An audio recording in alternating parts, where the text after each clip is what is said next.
Jacob Nyami, Oha Bena, Shewo Muhene, Uni Enani Dasu, Raobno, Nabechien, Oh Israel. Jacob Nyami Da Bena Wuba Bachien Ejawo Nien Yenani Daswo Raoga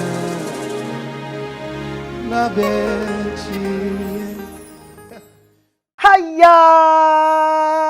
Always a beautiful day, isn't it? My name is Mefia. This is The Post right here on Praise TV. Every day is a beautiful day. Why? Because God made it so. If it's raining, it's beautiful. Someone did that. If it's sunny, it's still beautiful because there's a purpose behind why He's making it so. There are just, okay, the day is ending, but it's not ended yet. Something beautiful can still happen to you. Today in my studio, we're discussing cultural confusion. Hey, who's going to help me in the studio to discuss this? You're going to know, but after this commercial break. Furniture City is the home of authentic home, office and outdoor accessories.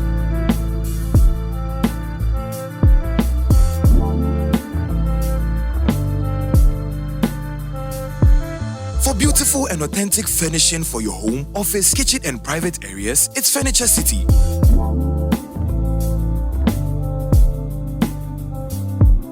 For an excellent customer service and a great shopping experience in furniture, home furnishing, and decor, look no further than only Furniture City in Ghana.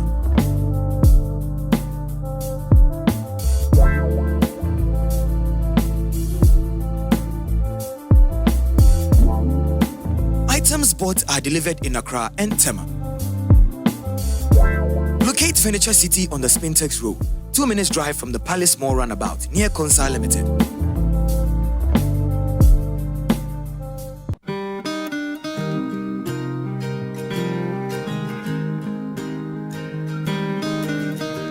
Life is brilliant.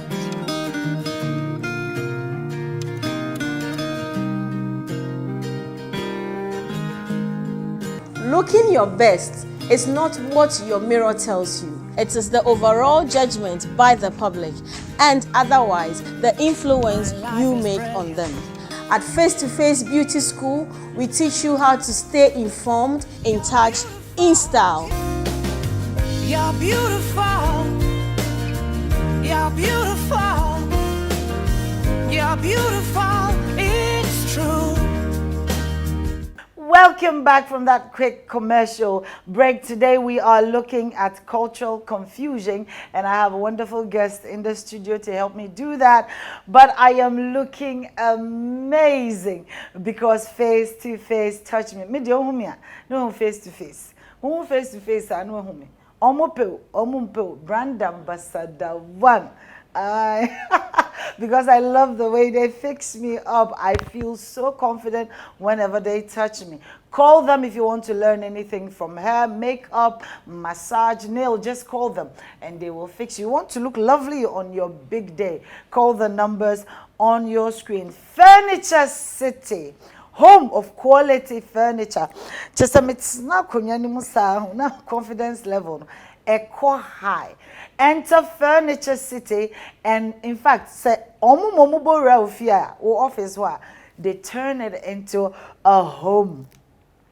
GH Media School is the reason why you always see me every Friday evening. You want to learn anything media or you want them to be recording stuff for you, just call them. The numbers are on your screen and they will help you pursue your talent and nurture your desire.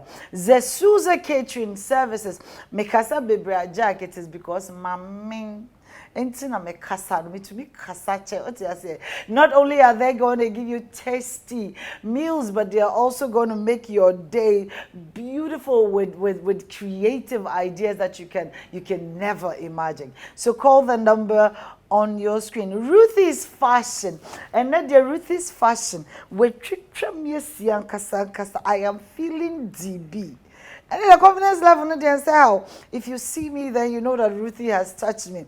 Call Ruthie's Fashion. The number is on your screen for your engagement, your wedding, your night out. Just call the number on your screen.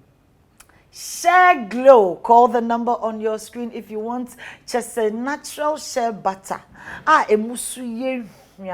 Everything is natural. Call Share Glow, and they're going to make sure that your shea butter doesn't have, that kind of shea butter smell. No. Mama, call them. Today, my guest, Obi Beka say, hey, Nede no mo Beka. Ya Beka pa. In the studio with me is Reverend Timothy Bentum, the head pastor for Timothy Bentum Ministries, Grace Avenue, number 5 Grace Avenue, and APPMC, a yearly conference. You are welcome. Thanks, ma'am. Thanks for having me. Did you just say ma'am? Hey, boss. Me pacho, me una why? Me we are to so. You're welcome. You're welcome. Thanks so much. Thanks so much. So today we are discussing cultural confusion. Yeah.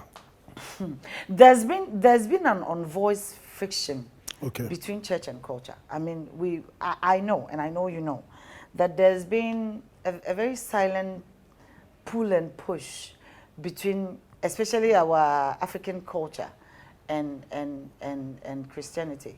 Why is that so? I think that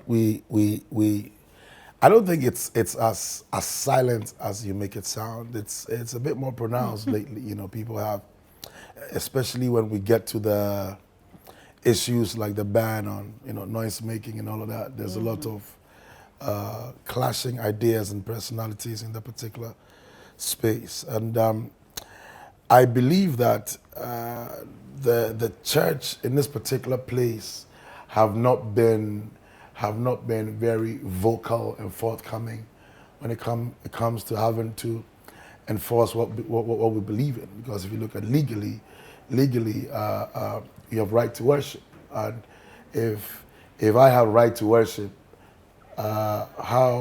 why should your right stop my right? Legally, your right stops at the tip of your nose. So if my right is to worship, a freedom of worship, my worship says I can drum whenever I want to drum, why should your worship stop me from drumming at any point in time? And for me, that's a problem, So I think that our leaders, i.e., the charismatic leaders, the orthodox leaders, should probably come together and deal with it once and for all, so that we can have some kind of cohesion.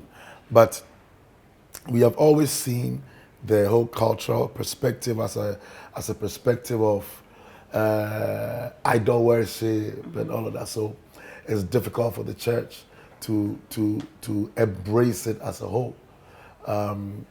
If we came to a point where culture could have all the elements of idolatry, taken out of it, I'm sure that we won't have a problem, embracing it even as a church. Okay, because I know that Jesus is, let me say, a man of all cultures. He came to take us from different backgrounds, different cultural settings, and make us better.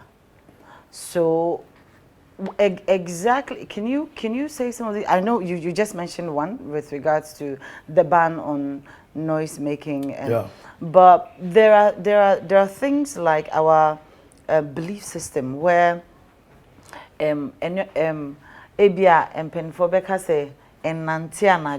that Christianity has come to basically abolish.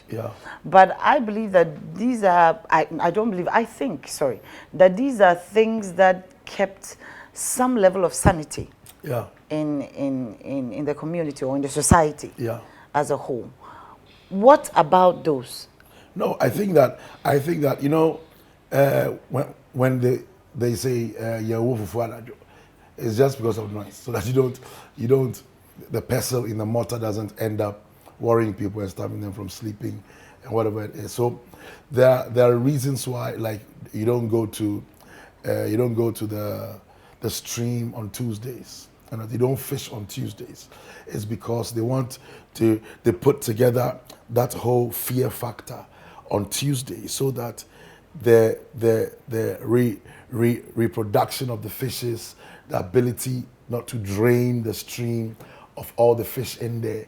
So at least there's one day that doesn't happen, or a whole month, where they say this month nobody does anything fishing, so that the fishes in there can reproduce and get more and more for us to have more for the other 11 months of the year. So there are reasons why those happen. And today the people are very inquiring, people are very inquisitive, and so you are in a better place. Just tell them the truth, that we don't do this on this day for this particular purpose. If you try using the fear factor, it won't work, because people don't care anymore. Okay, people don't care anymore, but I'm still with my pastors here. People don't care anymore, but some of our pastors, is it because they know the truth, they don't care, or it is just a challenging, just basically trying to disabuse the culture, because I'm sure most of our pastors know this. I mean, Mr. Dear, but I know this, that you don't go fishing because on Tuesday, because No, let's not be. But a pastor can still say, tell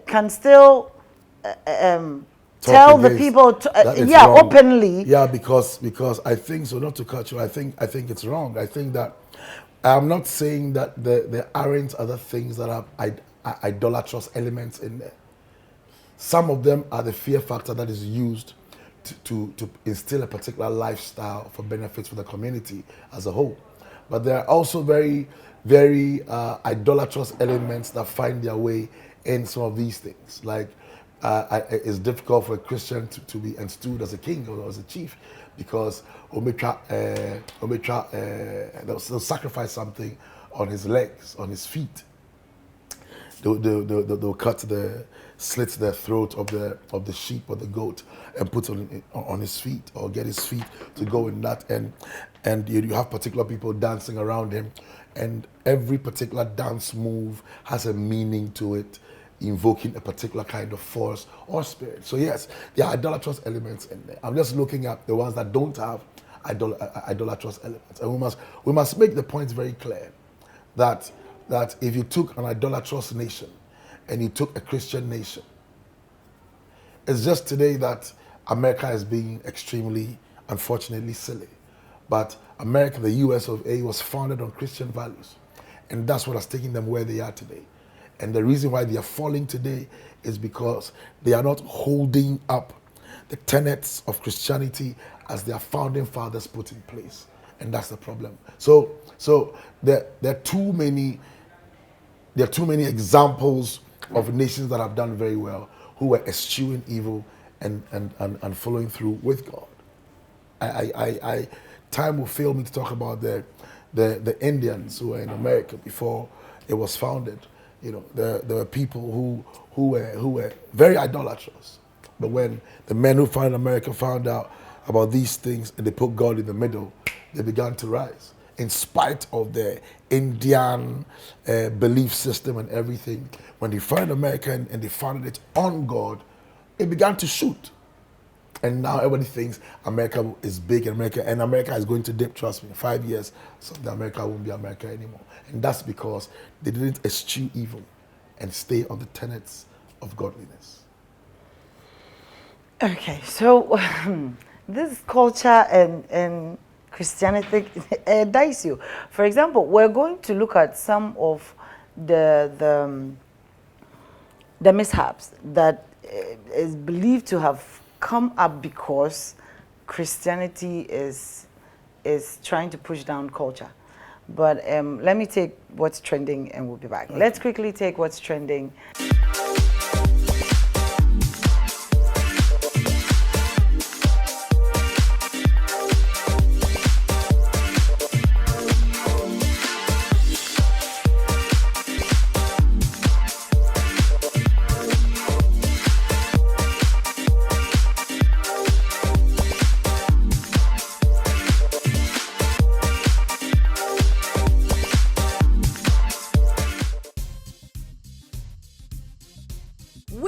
are in almost every hair shop these days. Why?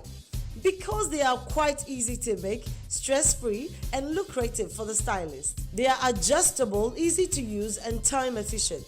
You can have it in twist braids, box braids, jumbo braids, among others. Go get your own piece now. Welcome back from What's Trending.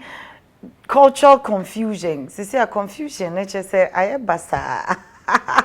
Most of our youth today are confused, especially our Christian youth are confused because culture, we are African, we are Ghanaian. God knows why He created you black, but then it beginning to look like we're supposed to tour the American dream, because we are now following the American culture. So today, helping me talk about this is Reverend Timothy Bentum. Rev, now because of culture we are wearing miniskirts, because of quote unquote Christianity, because that's what opened us up to the global world.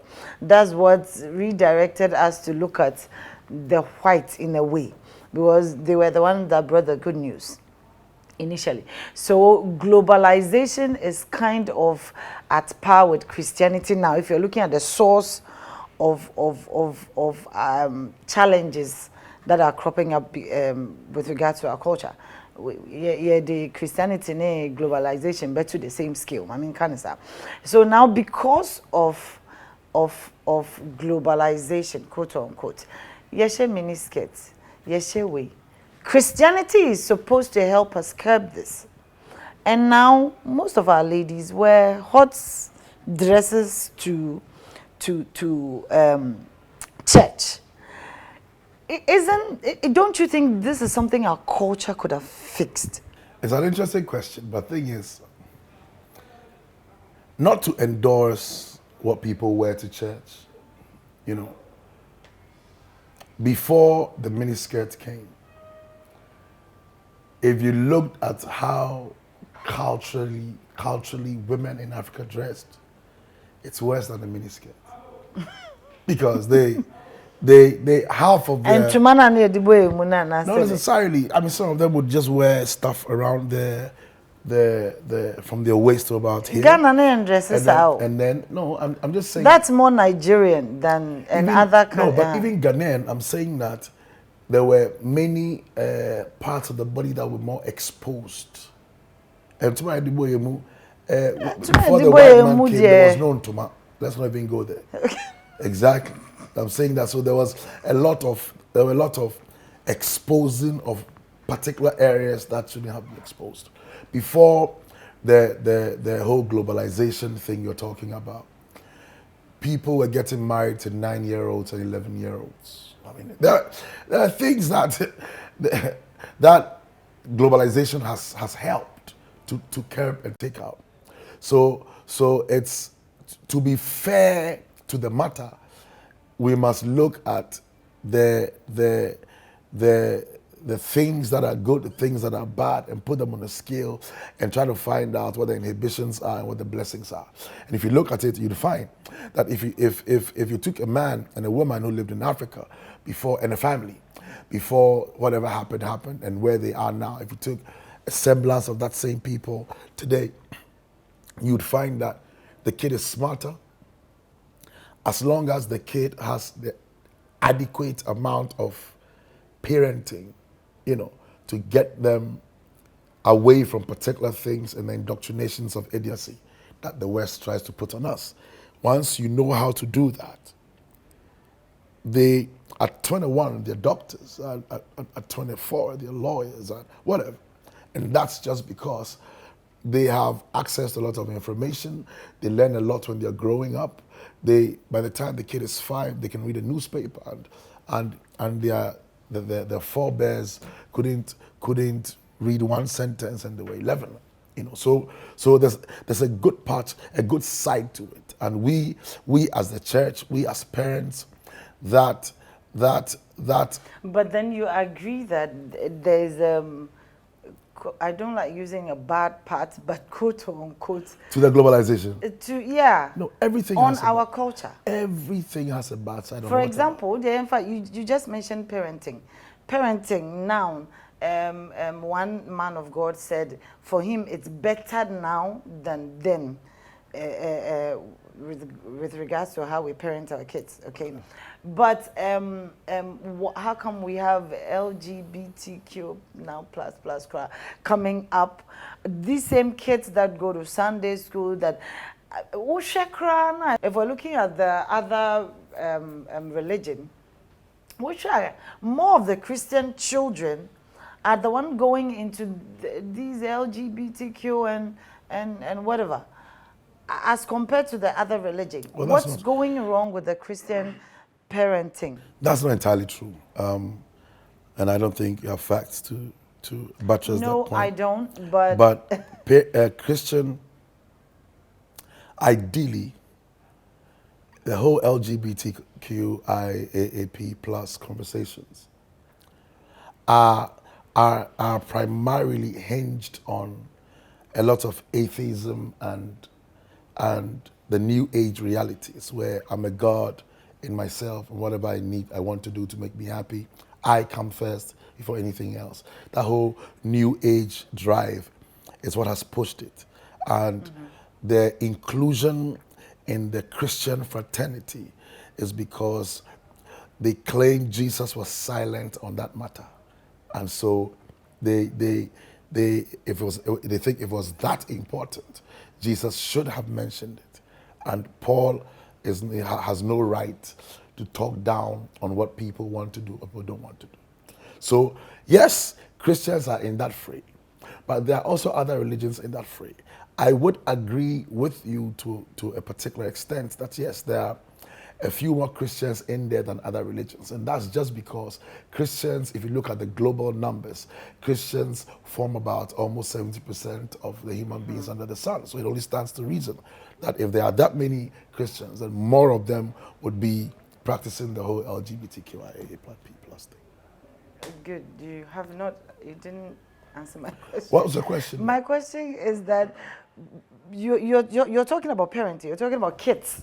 And you're saying, why do we have LGBT now if our parents, our Christian parents are doing the right thing? Because you're saying that you're not going to butter us at bad, you're going to say there's a good. I'm saying, yes, there's a good, but let's look at the magnitude. Everything has a bad, and you see, the other mistake you're making is, this whole thing is not necessarily Western. All the way in the days of Lot, all right? These things were happening. All the way in the days of Lot. And trust me, Lot and his uncle Abraham and everybody went through Egypt and all of that. So it was an African route they took, all right? And in those days, before they got to the point where they split, and then Lot had to go to Sodom and Gomorrah, and then Abraham had to stay on the other side. You must understand that if the gay people found themselves where Lot was, then they must have been all the way in Africa and all that before they found themselves there. So the point I'm making is, I don't think that phenomenon in itself can be classified as a Western in itself, if you look at the origins. All right, if you look at what the historical data tells you, you can't brand it necessarily as Western, but no doubt about it, it's absolutely senseless. Don't you think Ghanaian culture, was able to hold back all this LGBTQ gay thing out of the country? Let me just stay in Ghana. Let's do Ghana, okay. I think they did a good job. I think culture did a good job by keeping LGBTQ out. Christianity is here. We're here. And yet, I believe, I don't know, I think that there's a there's an error somewhere. As I say, no, it's as a result, not directly of Christianity. It's as a result of the whole slave trade activity. It's not a result of our culture breaking down. Culture would only break down when let's not look at the consequence, let's look at the action that brought the consequence. The culture broke down, yes, but an action happened that caused the culture to break down, and that action is the influx of the white man and all the slave trade activity, all right, that brought a lot of Western culture in here, which I agree, and then took some of us from here there. And when we're having these discussions and these conversations about LGBTQ, the people who are taken from here there, their lineage from then up until now, they're the ones who are saying, yo, I'm black, but I'm gay, and you don't have to be white to be gay. I mean, it's okay. It's a human phenomenon that we do. Like the young man who interviewed Honorable Sam George on the BBC, I believe, or CNN, one of them. Okay, and it caused a lot of problems and all of that. Eventually, he found out that the young man was gay, and he's Kenyan. He said, "I'm from Kenya. Why do you have so much hate?" Okay, so I think that it's not necessarily a Christian matter. The cause is the whole slave trade ban happening that happened then, that brought in a lot of stuff that were alien to us, and that is what started the breakdown of our culture, because then we began to slowly embrace a new kind of lifestyle, because we are human beings, and by nature, when we get used to something, we crave for new things. And so once something begins to come in that's not what we are used to, and it's giving a bit of whatever, then we want to embrace it and make it ours. It's human nature. If I put you in a room for 3 days, you want to get out. If I make you follow a particular routine for 12 years, you want to get out. That's why when you catch kids and stop them from going out, and when they go to school, they are free and they want to do anything they want to do. So it's human nature that caused the breakdown of the cultural thing. And as human beings, Christianity, we must understand, has always ridden on culture. So now you hear people say things like, what is all this rap, gospel rap? They're looking at why contemporary gospel music is not the way to go. And they want, I mean, my father, my grandfather, my great-grandfather would have listened to some good old hymns. In the cross, in the cross. Because for them, that's the way they connect. But that is because in their day, culturally, everything was slow. Even the slaves on the plantations in America would be singing very slow songs, and all the whatever. So they used that to now come, like the Fanny Crosbys who wrote the Blessed Assurance, Jesus is mine. They were in a particular kind of era where culturally it was a sing-song matter. And as you begin to go into our day now, you'd find that culturally, because we have become westernized, culturally we are all rappy and jumpy, and all the kids are hip-hoppy and everything. So that is now also feeding into the trajectory that the Christian music is going into. But we must be quick to add that it's not about how it sounds, it's not about how fast or slow the music is. It is about what it says. There are songs that my father would listen to. I remember playing a song, and every time I play it, he asked, what's it then? And he speaks very good English. I learned my English from my father. But because it's fast, and but I hear it and I'm enjoying it. And in like manner, the young people are running away from church today because they don't have our kind of, so it's good to keep them there. Do some gospel rap, let them have fun, get jumpy in the church and everything. It's good as long as it doesn't destroy the morals and the very essence of the message. And so that is what we must understand. Christianity is good, culture is good, but you should marry them at the point where there are no idolatrous elements in there that seek to undermine what the tenets of our belief in God is. Once those elements are embraced, then we are on a one-way street to destruction. Once you say the pastor can become a chief and go through the things that they go through as normal cultural people, and they'll do the sacrifices and do the dances and everything. Once you say that is okay, then what you're actually doing is you are endorsing idolatry even in the church. And so we need to draw the line. As pastors, we need to draw the line. We need to draw the line as pastors. We need to draw the line. Let's take this quick commercial break. We'll be back. Furniture City is the home of authentic home, office, and outdoor accessories.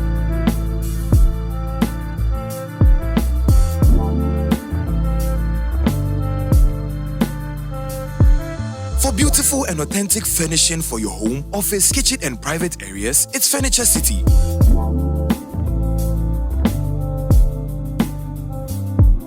For an excellent customer service and a great shopping experience in furniture, home furnishing, and decor, look no further than only Furniture City in Ghana.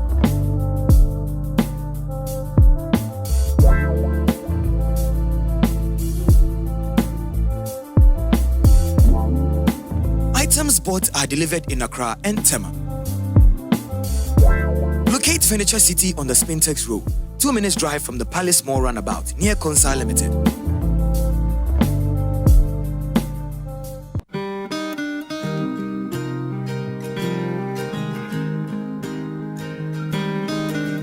My life is brilliant.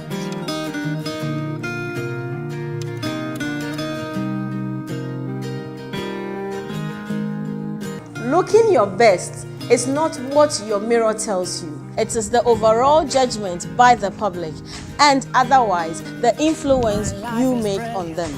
At Face to Face Beauty School, we teach you how to stay informed, in touch, in style. You're beautiful. You're beautiful. You're beautiful.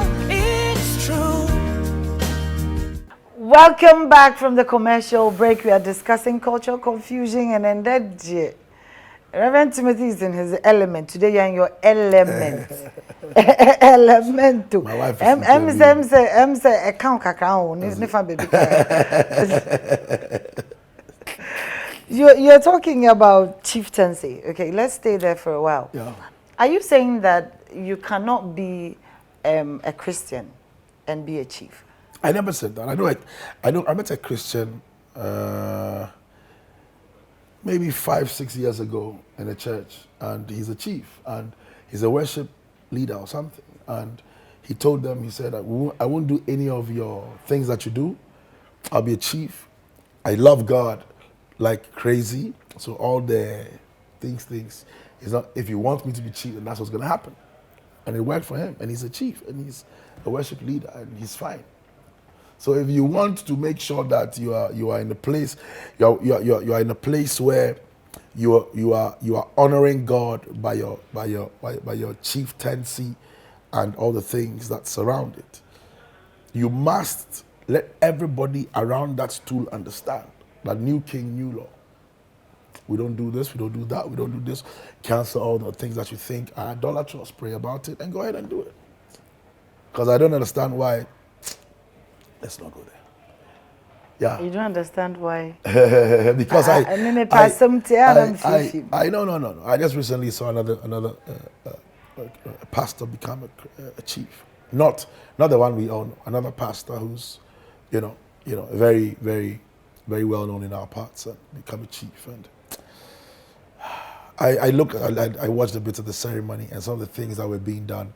I'm thinking, to what end? What kind of influence? What kind of fame? If you think that, you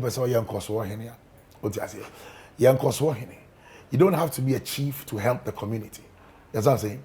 You can be committed to the. No, Nkoswahini is everywhere. I mean, Nkoswahini will be ayo Nkoswahini. You will be such a duma, so it's my abroma and abu amai. Nkoswahini, you see Nkoswahini. Nkoswahini might have a name, but you are the Nkoswahini. So you're sort of championing development in a particular catchment area. And I'm saying that if you are, you have a heart for a particular community, you don't have to be a chief to be able to develop the community. You can still be a very good pastor, not necessarily a chief, and still develop the community. If they want to honor your memory or honor you for any reason, and they think that Charlie, this guy's really helping us, there are billions of ways to honor a man. Name the town after him, name the street after him, name some building after him, something he's done, whatever. The market, name them. But why do we want to wade into those areas? You see, the Bible says the kingdoms of this world have become the kingdoms of our God and His Christ. All right?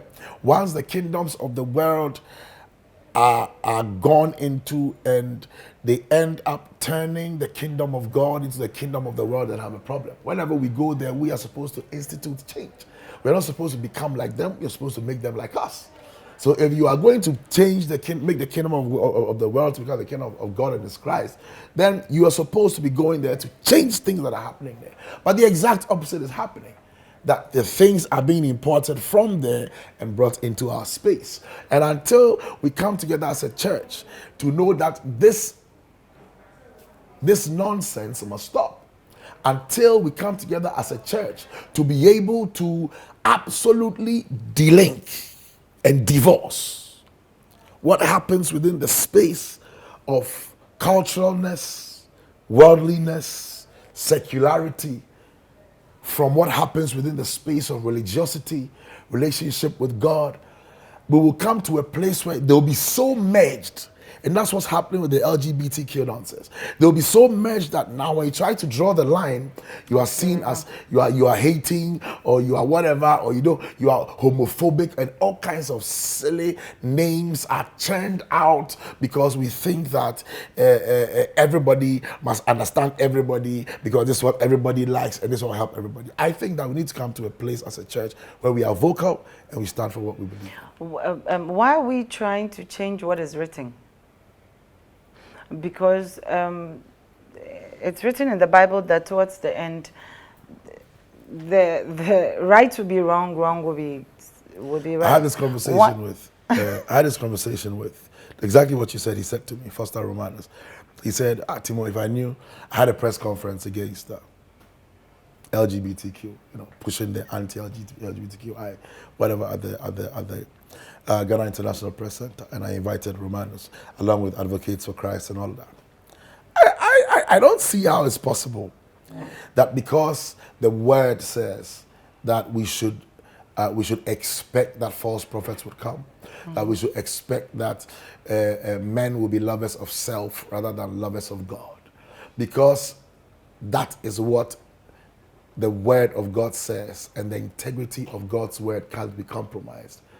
We should now fold our hands and say, the Bible said it, so let's leave it. Then let's stop preaching to people. Let's close down every church. Because the Bible has said it will happen, it will happen. No, we've got to stick to our guns and push God into the nostrils of people to their regurgitating rhema every day. Because you must understand that if we fold our hands, posterity will judge us. Our children will judge us. Because God has said this would happen. But not in my time. But not in my time. But not in your time. My time is up.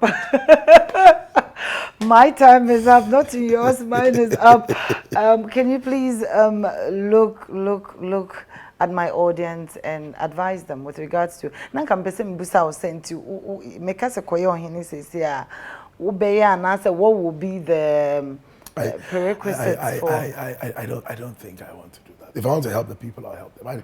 I don't want to be a chief. I have too much on my hands. There's too much to do for God. I don't. I'll go there, go and do evangelism there, and preach to people, help people, pay some school fees. If God blesses me, yes. But I will not be a chief. And that's I have a right. It's my personal opinion.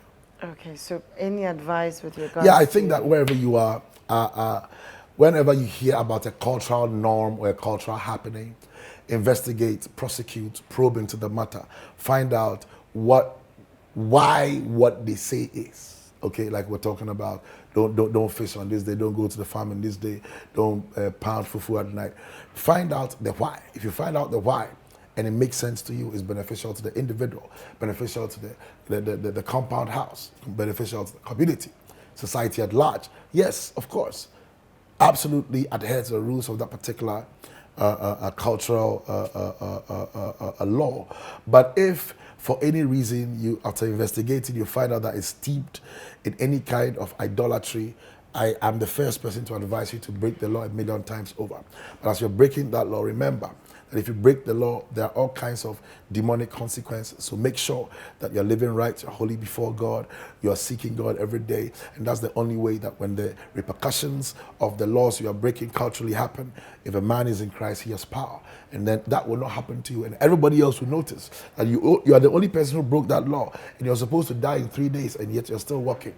And then you become the reason why the whole community stops that idolatrous act and turns to Jesus. And turns to Jesus. Thank you so much for coming, Reverend Timothy Bentum. God bless you so much. It's always an honor having you in my seat. Thank you for having me. Yes. It's The Post. My name is Mefia. This is where we draw the curtain. I'm looking amazing because Face to Face touched me. Call the numbers on your screen. Furniture City is my set. Basically, everything you see on the set, the chair, the table, everything. Furniture City, home of quality furniture. Call the numbers on your screen. GH Media School, everything media. Call the numbers on your screen and they will help you pursue your talent and nurture your desire. Zesusa Catering Services is the reason why Manuel didn't.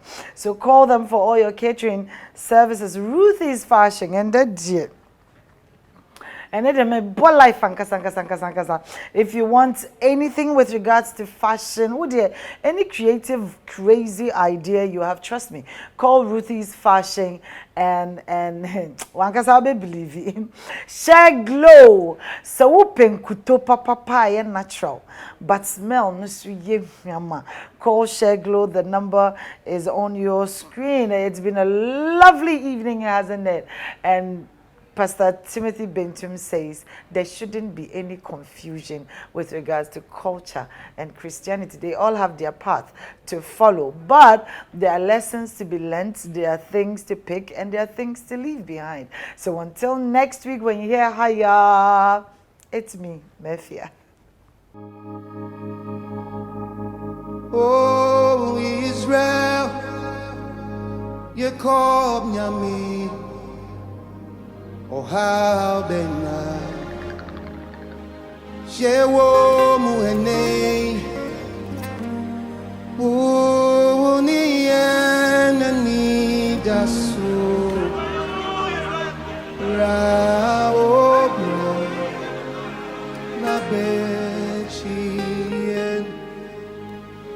Oh, Israel, you call me.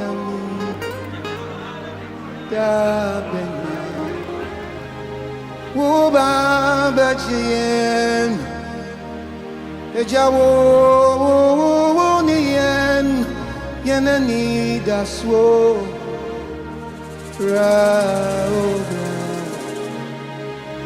na bachien wo nien ni daswo rao na benchi ni ni dasu jabra okra na benchi. Oh, Israel, you come me tabe Uba bechien jawo ni